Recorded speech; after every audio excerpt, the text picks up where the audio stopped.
Hey guys, thanks for tuning in. So, I've been thinking about making this video for a while now. Recently I made a video about a meditation on weed I had, whereby I basically saw everyone around me as like actors or fellow actors or filmmakers who were filming me, and I was in this movie. It was like waking up in the Truman Show, and very full on, and then had some revelations about what light might be and all sorts of crazy stuff. And it was a very interesting meditation I had, but it was actually the second meditation that I filmed, and the first one is what I'm going to be talking about today. And the first one revealed a lot, I think, about how the law of attraction works. Now, I've been meaning to make this video for a while, and I saw recently a channel called 434 actually made a video about what the law of attraction is, and funnily enough, the guy who runs 434 is also somebody who's encountered entities that he calls the machine elves, and in this video was talking about what the machine elves told him, you know, how the law of attraction works basically. And I thought at first, I was like, damn it, you know, like that's really bad timing, but I was like, no, that's not actually the case at all. I think I watched the video as well, and for one thing, we have two very different things to say, and it seems like two different things were revealed to us, but also the fact that he made the video at the same time that I was going to make my video kind of suggests that this is something that maybe people are wanting to hear, and it's kind of in the air of some information that is needing to be soaked up. So I thought I should mention that this is one of two videos I'm making on the law of attraction. If you're more interested in how the law of attraction can benefit you, probably refer to my second video, but in this one I'm going to be explaining how the law of attraction is possible in our reality, and explaining why it is possible, using some visuals that I received from the machine elves while on weed to kind of explain this. If you haven't seen my channel before, you're probably wondering why I take my visuals so literally, but I have said once before that I do believe that they are a translation of a concept being given to us from our higher consciousness. But there are some striking similarities between these visions with other people's psychedelic visions, like structures made of white light and things like that. So I do believe that at the heart of this experience is something true and something real that is being communicated to us. Now, one thing I will quickly mention is I do own a merch site, so if you're interested in buying a psychedelic pug shirt, go check that out, and yeah, you can pick it up there. Anyway, let me show you the footage I have from just after I meditated on the weed. Here it is.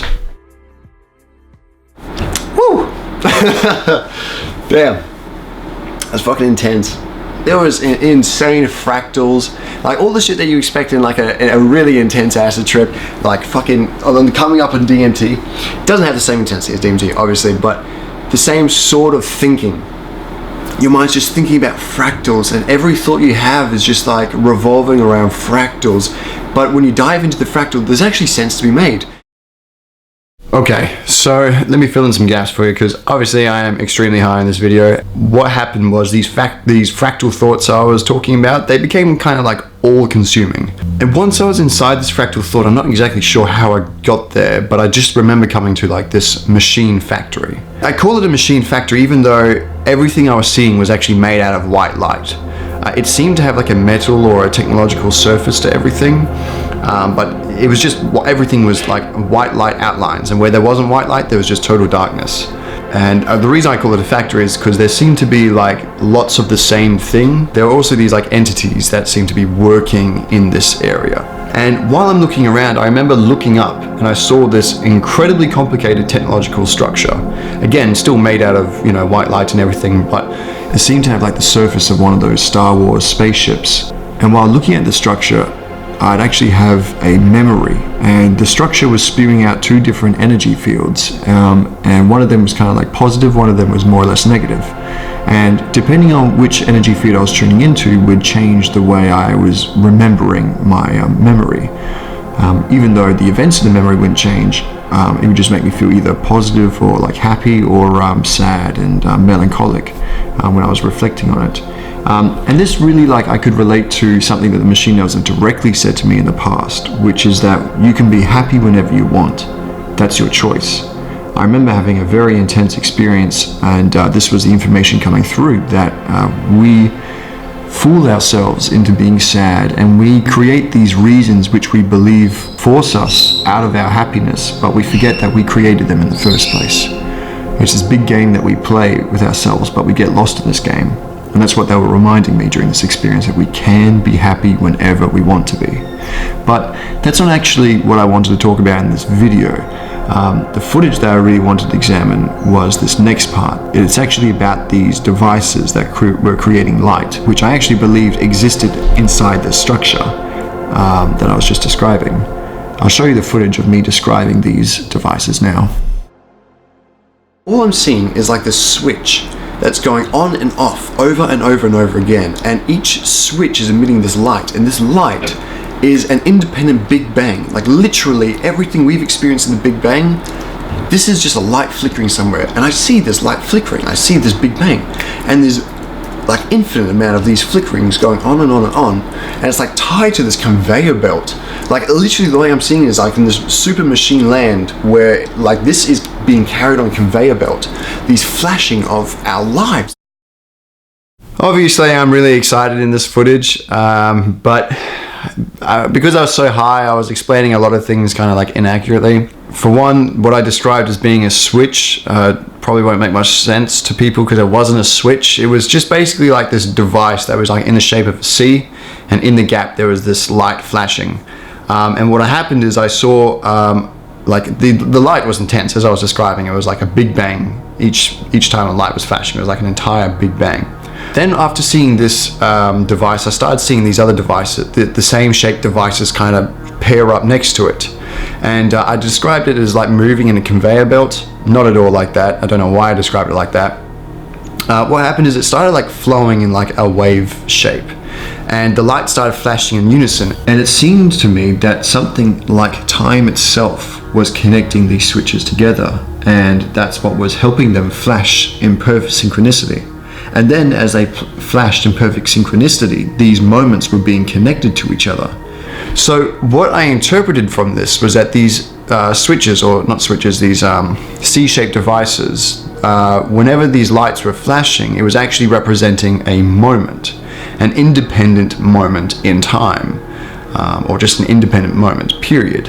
And then it was getting matched up to other independent moments, and then this thing called time was connecting them together.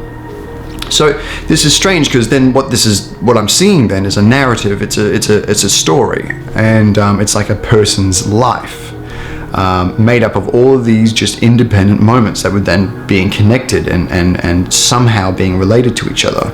So this is a really weird way of looking at it, because when we experience life, we feel it being like this single steady stream, just going in this one direction that is just it. There is no like distinction from one moment to the next. Like there's no cut in between. It's all a connected flow. But what this vision was kind of showing me was something very, well, I guess I would use the multiverse theory to kind of interpret it. So let me like bog down now and try and explain this, because I guess this is the most important part.